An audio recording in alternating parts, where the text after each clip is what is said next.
할렐루야. 오늘도 선포되어지는 말씀을 통해 은혜의 시간이 되기를 주님의 이름으로 소망합니다. 사람은 무엇으로 살아갈까요? 우리가 흔히 사람이 살아가는데 가장 필요한 것을 의식주라고 말합니다. 입을 옷이 있어야 하고 살아갈 집이 있어야 되고 먹을 양식이 있어야 됩니다. 그 가운데서도 양식은 하루도 없어서는 안 되는 것입니다. 아무리 좋은 집에 살아도 먹을 것이 없으면 살아갈 수가 없습니다.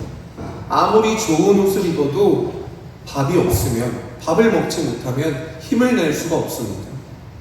그래서 우리는 하루 세 끼를 먹고도 내일 먹을 양식을 걱정합니다. 예수님 당시도 마찬가지였습니다. 먹고 사는 문제가 모든 사람의 가장 큰 관심사였습니다.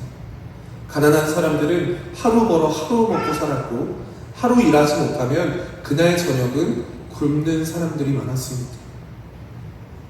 그런데 오늘 본문을 보면은 수많은 사람들이 하루 종일 먹는 것조차 잃어버릴 만큼 예수님을 따라다니고 있습니다. 왜 그랬을까요? 예수님의 말씀이 그들의 마음을 사로잡았기 때문입니다. 병든 자를 고치시는 능력도 놀라웠지만 그보다 더 예수님의 말씀은 사람의 영혼을 살리는 권세가 있었기 때문입니다. 이제 어느덧 날이 저물기 시작합니다. 온종일 말씀을 듣기 위해 음식도 제대로 먹지 못하니 굶주린 무리를 어떻게 하는 게 좋을까요? 제가 생각을 해봤는데 현실적으로 제일 그럴듯한 방법은 이 무리들을 집으로 돌려보내는 방법입니다. 그러나 예수님께서는 그렇게 하지 않으셨다는 겁니다. 예수님은 굶주린 배도 외면하지 않으시고 지친 우리의 삶도 외면하지 않으시는 분이십니다. 말씀으로 영혼도 살리시지만 양식으로 육신을 돌보시는 것도 보게 됩니다. 수천 명의 무리가 자기에게로 오는 것을 보시고 빌립에게 한 가지 질문을 던지십니다. 우리가 어디서 떡을 사서 이 사람들을 먹이겠느냐? 예수님께서는 단순히 사람들의 배고픔을 해결하려고 하신 것이 아니었습니다. 요한복음은 이 사건을 기적이 아니라 표적이라고 기록합니다. 표적은 어떤 사실을 가리키는 손가락과 같습니다. 손가락 자체를 바라보는 것이 아니라 손가락이 가리키는 대상을 바라보는 것이 목적입니다. 다시 말해 오병이어는 떡이 많아진 놀라운 현상 자체가 중심이 아닙니다. 이 표적을 통해서 예수님이 누구신지를 드러내는 것이 바로 핵심인 것입니다. 그래서 예수님께서는 이 표적을 행하신 이후에 선언하십니다. 6장 35절 말씀을 보시면 나는 생명의 떡이며 내게 오는 자는 결코 줄이지 아니할 터이요 나를 믿는 자는 영원히 목마르지 아니하리라. 결국 오늘 본문은 육신의 양식에 대한 이야기가 아니라 영원한 생명의 양식이 되시는 예수 그리스도를 보여주는 말씀입니다. 오늘 말씀을 통해서 오병이어 표적이 보여주는 예수님을 함께 보기를 원합니다. 첫 번째는 사람들에게 먹일 양식을 찾으시는 예수님입니다. 본문 5절 말씀 함께 읽도록 하겠습니다. 시작. 예수께서 눈을 들어 큰 무리가 자기에게로 오는 것을 보시고 빌립에게 이르시되 우리가 어디서 떡을 사서 이 사람들을 먹이겠느냐 하시니. 아멘. 예수님께서는 무리를 바라보셨습니다. 그 많은 사람들 가운데서는 병든 사람도 있었고 가난한 사람도 있었고 하루 종일 말씀을 듣느라 굶주린 사람도 있었습니다. 시간은 어느덧 저녁이 되었고 빈들에는 먹을 것을 구할 만한 곳도 없었습니다. 그때 예수님께서 빌립에게 말씀하시는 거죠. 우리가 어디서 떡을 사서 이 사람들을 먹이겠느냐? 사실 예수님은 이미 어떻게 하실지를 알고 계셨습니다. 그런데도 왜 빌립에게 이렇게 물으셨을까요? 6절 말씀입니다. 이렇게 말씀하시면 친히 어떻게 하실지를 아시고 빌립을 시험하고자 하시니라. 예수님은 빌립에게 방법을 묻고 계신 것이 아닙니다. 빌립이 무엇을 바라보고 있는지를 묻고 계신 것입니다. 빌립이 어떻게 대답합니까? 7절 말씀입니다. 빌립이 대답하되 각 사람으로 조금씩 받게 할지라도 입에 데나리온의 떡이 부족하리이다. 빌립은 곧바로 계산을 시작합니다. 사람들이 한 입씩만 먹는다고 해도 200데나리온은 있어야 합니다. 예수님 이렇게 얘기하는 거예요. 그 당시 하루 폰싹이 한 데나리온이었습니다. 하루 일당이 10만 원으로 적었을 때 200데나리온은 대략 2천만 원이 셈이죠. 빌립의 눈에는 현실만 보였습니다. 사람은 너무 많고 돈은 없고 사실 음식을 구할 방법도 없었습니다. 다시 말해 인간적으로는 해결이 불가능한 상황이라는 거죠. 그런데 잠시 후 안드레가 한 어린아이를 예수님 앞으로 데려옵니다. 그리고 이렇게 말합니다. 8절 9절 함께 읽겠습니다. 시작. 제자 중 하나 곧 시몬 베드로의 형제 안드레가 예수께 여짜오되 여기 한 아이가 있어 보리떡 5개와 물고기 2마리를 가지고 있나이다. 그러나 그것이 이 많은 사람에게 얼마나 되겠사옵나이까. 아멘. 빌립은 돈의 문제를 이야기했습니다. 적어도 200데나리온은 필요합니다.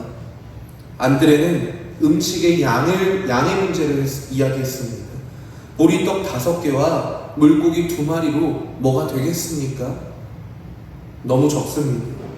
한 사람은 돈을 계산했고 다른 한 사람은 음식의 양을 계산했습니다. 두 사람에게는 공통점이 있었죠. 바로 둘 다 예수님을 계산 속에 넣지 않았다는 겁니다. 그동안 예수님과 함께하면서 수많은 표적들을 보았습니다. 그러나 그들에게는 예수님보다 현실이 더 크게 보인 겁니다. 부족함이 더 크게 보였던 겁니다. 그래서 이들의 결론도 같았습니다. 안 됩니다. 불가능합니다. 사랑하는 성도 여러분, 우리도 얼마나 자주 빌립과 안드레처럼 살아갑니까? 성경을 통해 예수님께서 능치 못하신 일이 없다는 거 너무나 잘 알고 있습니다. 그런데 정작 문제가 생기면 그 문제에서 예수님을 제외합니다. 내가 가지고 있는 것을 생각하고 내 건강, 내 능력을 먼저 계산합니다. 그러다 보면 어느새 이런 결론을 내립니다. 안 됩니다. 불가능합니다. 부족합니다. 그러나 믿음은 계산에서 시작되지 않습니다. 믿음은 예수님을 바라보는 것에서 시작되는 겁니다. 사람은 언제나 얼마나 가지고 있느냐를 묻습니다. 그리고 그것을 통해 판단하죠. 그러나 예수님은 누가 함께하는가를 오늘 말씀을 통해 보여주고 계신 겁니다. 떡이 얼마나 많은지가 중요한 것이 아니라 그 떡이 누구의 손에 들려있는지가 더 중요한 겁니다. 바로 이것이 오병이어 표적이 우리에게 보여주는 첫 번째 메시지입니다. 그런데 여기서 우리는 예수님의 시선을 함께 보아야 합니다. 빌립과 안드레는 부족함을 보았지만 예수님은 굶주린 사람들을 보았습니다. 이것이 예수님과 제자들의 가장 큰 차이점이었습니다. 제자들은 문제를 보았지만 예수님은 사람을 보셨습니다. 제자들은 부족함을 보았지만 예수님은 긍휼의 마음을 품으셨습니다. 예수님의 마음은 언제나 사람을 향해 있었다는 겁니다. 복음서를 읽어보면 예수님께서는 여러 차례 불쌍히 여기셨다라는 기록이 있습니다. 목자 없는 양 같은 무리를 보시고 불쌍히 여기시고, 병든 자를 보시고 불쌍히 여기시고, 나사로의 무덤 앞에서는 함께 눈물도 흘리셨습니다. 그리고 하루 종일 말씀을 듣느라 이 굶주린 무리를 그냥 돌려보내실 수가 없으셨습니다. 마찬가지로 우리 하나님은 우리의 형편을 모르시는 분이 아닙니다. 무엇 때문에 염려하는지, 무엇 때문에 부족한지, 무엇 때문에 눈물을 흘리는지를 모두 다 알고 계십니다. 무엇보다 예수님은 우리의 삶을 외면하지 않으시는 분이시다라는 겁니다. 주님은 하나 어린아이가 가지고 있던 너무나 작은 도시락, 그 도시락을 사용하셨습니다. 사람의 눈에는 너무 작고 보잘것이 없었지만 예수님의 손에 들려지는 순간 그 작은 양식이 수많은 사람을 살리는 생명의 양식이 되었습니다. 이제 두 번째로 어린아이가 드린 작은 양식이 어떻게 예수님의 손에서 생명의 양식이 되었는지 함께 살펴보겠습니다. 두 번째는 어린아이가 드린 작은 양식을 사용하신 예수님입니다.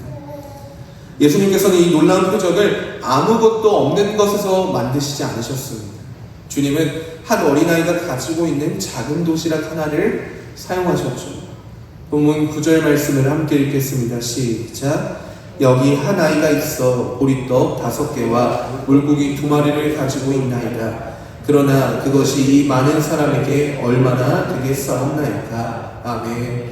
안드레는 한 어린아이를 예수님께 데려왔습니다. 그리고 한 아이가 가지고 있는 것을 소개합니다. 보리떡 5개와 물고기 2마리. 보리떡은 당시 부유한 사람들이 먹던 음식은 아니었습니다. 보리는 밀보다 값이 싸고 거칠었기 때문에 주로 가난한 사람들이 먹던 음식이었습니다. 다시 말해 이 어린아이는 넉넉한 형편의 아이가 아니었습니다. 그가 가지고 있는 것은 자신의 하루를 위한 소박한 도시락이었습니다. 어쩌면 이 아이의 전부였을지도 모릅니다.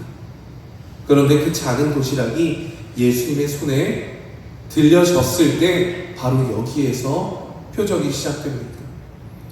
그 도시락이 어린아이 손에 있을 때는 한 사람의 점심에 불과했지만, 한 끼에 불과했지만 예수님의 손에 들려지는 순간 수천 명을 살리는 생명의 양식이 되었다는 겁니다. 중요한 것은 양이나 크기가 아닙니다. 누구한테 맡기느냐입니다. 우리는 종종 이렇게 말합니다. 내가 가진 것이 너무 적습니다. 내 능력이 너무 부족합니다. 내가 할 수 있는 것이 무엇이 있습니까? 아무것도 없습니다. 그러나 하나님께서는 언제나 많은 것보다 맡겨진 것을 통해서 사용하셨다는 겁니다. 성경을 보면은 하나님의 역사는 늘 작은 것에서 시작되었습니다. 모세의 손에는 지팡이 하나였습니다. 다윗의 손에는 물맷돌 5개뿐이었습니다. 엘리야 시대의 과부에게는 한 움큼의 가루와 조금의 기름밖에 없었습니다. 그리고 오늘 한 어린아이의 보리떡 5개와 물고기 2마리입니다.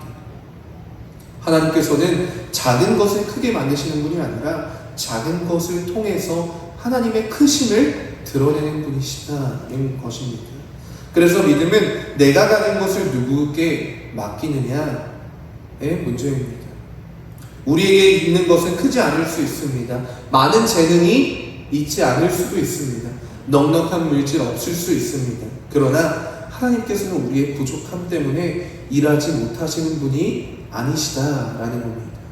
오히려 우리가 가진 것이라도 주님의 손에 맡겨질 때 그것이 하나님 나라를 위해서 귀하게 사용되어질 줄 믿습니다. 우리의 시간을 맡기면 하나님께서는 그 시간을 통해 한 영혼을 만나게 하십니다. 우리의 작은 물질을 맡기면 그 물질을 통해서 복음이 전파되는 통로가 되게 됩니다. 우리의 삶을 맡기면 하나님께서는 그 삶을 통해 하나님의 영광을 나타내십니다. 어린아이가 드린 것은 보잘것없는 도시락이었지만 예수님의 손에 맡겨졌을 때 수천 명을 살리는 생명의 양식이 되었다는 겁니다. 우리의 삶도 마찬가지입니다. 주님께 맡겨진 인생은 결코 작지 않습니다.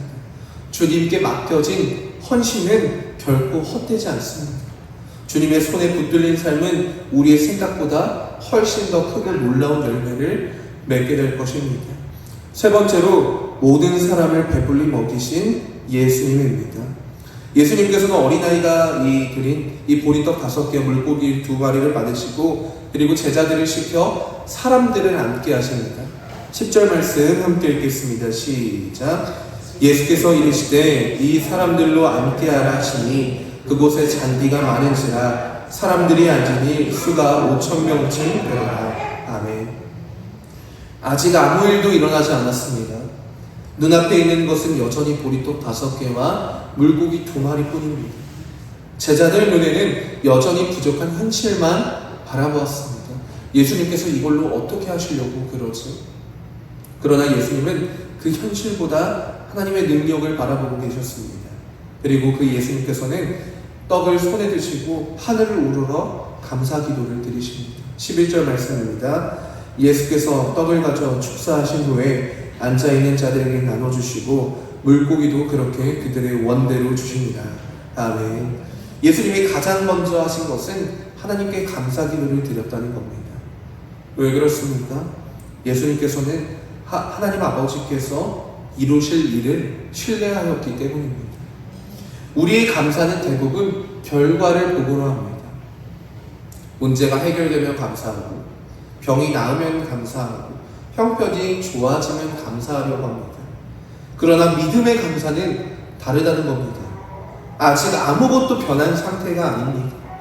음식이 충분히 많아진 상태가 아님에도 불구하고 예수님은 하나님께 감사 기도를 드리시는 겁니다. 하나님을 신뢰하기 때문에 먼저 감사할 수 있는 겁니다. 그리고 예수님께서 떡을 떼어 제자들에게 나눠주시고 제자들은 다시 사람들에게 나눠주기 시작합니다. 그때 놀라운 일이 일어났습니다. 아무리 나누어도 떡이 줄어들지 않는 겁니다. 물고기도 계속해서 나왔습니다.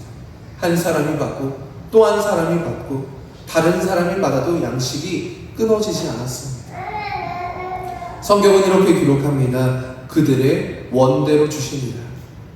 또 이어서 그들이 배부른 후에 라고 말씀합니다. 사람들이 겨우 허기를 달랠 만큼만 주신 것이 아니라는 겁니다. 원하는 대로 먹게 하셨고 모두가 배부르게 하셨습니다. 예수님께서는 왜 사람들이 배부르게 먹이셨을까요? 한 끼를 겨우 해결할 정도만 주셔도 사람들은 충분히 감사했을 겁니다. 그러나 예수님은 그렇게 하지 않으셨다는 겁니다. 그들의 원대로 주십니다. 예수님께서는 사람들의 필요를 아시고 그 필요를 넉넉하게 채우시는 분이신다라는 것을 보여주는 말씀입니다. 이것이 하나님의 은혜입니다. 하나님의 은혜는 인색한 은혜가 아닙니다. 조금만 베푸시는 은혜가 아닙니다. 풍성하고 넘치는 은혜라는 겁니다. 그러므로 우리의 부족함보다 하나님의 풍성하심을 바라보아야 합니다. 내 상황이 그렇지 않을 수 있습니다. 하나님, 내 상황은 그렇게 풍성한 상황이 아닙니다. 그렇기에 더더욱 풍성하신 그리스도를 바라보아야 합니다. 예수님은 결코 부족하지 않으시기 때문입니다. 우리는 세상의 풍성한 형편을 전하는 사람이 아닙니다. 내가 예수 믿었더니 이렇게 잘 됐어요를 전하는 것이 아닙니다. 내 형편을 따라 전하면 전할 사람이 있고 전하지 못할 사람이 있겠죠. 우리는 풍성하신 그리스도를 전하는 사람입니다. 예수님이 계시면 풍성한 겁니다. 그리고 예수님은 어제나 오늘이나 영원토록 동일하십니다. 사람들의 배를 채우신 것은 하루였지만 예수님께서 주시는 생명은 영원함을 믿으시길 바랍니다. 네 번째로 볼 것은 12바구니를 남게 하신 예수님입니다. 12절부터 13절 말씀 함께 읽겠습니다. 시작. 그들이 배부른 후에 예수께서 제자들에게 이르시되 남은 조각을 거두고 버리는 것이 없게 하라 하시므로 이에 거두니 보리떡 5개로 먹고 남은 조각이 12바구니에 찼더라. 아멘. 참 놀라운 장면입니다. 처음에는 보리떡 5개와 물고기 2마리 뿐이었습니다. 그런데 그것으로 5,000명이 넘는 사람들이 먹고 배불렀습니다. 배불리 먹고, 그런데도 끝이 아니었죠. 먹고 남은 것을 모아봤더니 12바구니가 남았습니다. 예수님께서는 맞춰서 먹게 하실 수 있었을 겁니다. 한 사람도 부족하지 않을 만큼만 공급하실 수도 있었습니다. 그러나 예수님께서는 일부러 남게 하셨습니다. 왜냐하면 하나님의 은혜는 부족함이 아니라 풍성함을 보여주는 은혜이기 때문입니다. 다윗은 시편 23편에서 이렇게 고백합니다. 내 잔이 넘치나이다. 사도 바울도 하나님을 이렇게 찬양합니다. 우리 가운데서 역사하시는 능력대로 우리가 구하거나 생각하는 모든 것에 더 넘치도록 능히 하시리이기. 이것이 바로 하나님의 은혜입니다. 죄를 용서하시는 은혜도, 우리를 사랑하시는 은혜도, 우리를 끝까지 붙드시는 은혜도 풍성한 은혜입니다. 그리고 그 은혜는 모두 예수 그리스도 안에서 우리에게 주어진 것입니다. 12바구니라는 숫자도 의미가 있습니다. 성경에서 12는 하나님의 백성을 상징하는 숫자입니다. 12지파, 12제자, 하나님의 백성 전체를 나타내는 숫자죠. 예수님께서 12바구니를 남기신 것은 하나님의 은혜가 모든 하나님의 백성에게 넉넉하게 공급된다는 사실을 보여주는 표적이라고 볼 수 있습니다. 그러므로 예수님 안에는 부족함이 없습니다. 주님께 나오는 사람은 누구도 빈손으로 돌아가는 사람이 없습니다. 그러나 우리만 배부른 것으로 끝나는 것이 아니라 아직도 굶주린 영혼들에게 이 생명의 양식을 우리도 나눠야 합니다. 예수님께 받은 양식을 우리만 먹고 가지고 있는 것이 아니라 이 양식을 나누어야 한다는 겁니다. 교회는 바로 이 사명을 받은 공동체입니다. 우리가 받은 복음을 세상에 전하고 우리가 받은 사랑을 이웃에게 전하고 생명의 떡이신 예수 그리스도를 전하는 공동체입니다. 사랑하는 성도 여러분, 오늘 우리는 오병이어의 표적을 함께 보았습니다. 예수님은 굶주린 무리를 긍휼히 여기셨습니다. 한 아이가 드린 작은 양식을 사용하셨습니다. 모든 사람을 배불리 먹이셨습니다. 그리고 12바구니가 남을 만큼 풍성한 은혜를 베푸셨습니다. 그러나 요한복음이 이 놀라운 사건을 표적이라고 기록합니다. 왜냐하면 이 모든 사건은 예수님 자신을 가리키기 때문입니다. 사람들이 떡을 먹고 하루를 살았습니다. 그러나 예수님은 십자가에서 자신의 몸을 내어주심으로 우리에게 영원한 생명을 주셨다는 겁니다. 그래서 예수님께서는 이 표적의 의미를 이렇게 선언하십니다. 나는 생명의 떡이니 내게 오는 자는 결코 줄이지 아니할 터이요 나를 믿는 자는 영원히 목마르지 아니할 것이다. 우리 인생에서 가장 큰 기적은 다른 어떠한 것이 아니라 생명의 떡이신 예수 그리스도를 만나는 것이 우리에게 가장 큰 기적인 줄로 믿습니다. 오늘도 그 생명의 떡을 먹는 사람은 결코 굶주리지 않고 결코 목마르지 않습니다. 영원한 생명의 양식인 예수 그리스도를 붙들고 살아가는 저와 성도님들 되시기를 주님의 이름으로 소망합니다. 더 나아가 우리를 풍성하게 하시는 그리스도를 세상에 전하는 복된 증인의 삶을 살아가는 저와 성도님들 되기를 주님의 이름으로 소망합니다. 기도하겠습니다.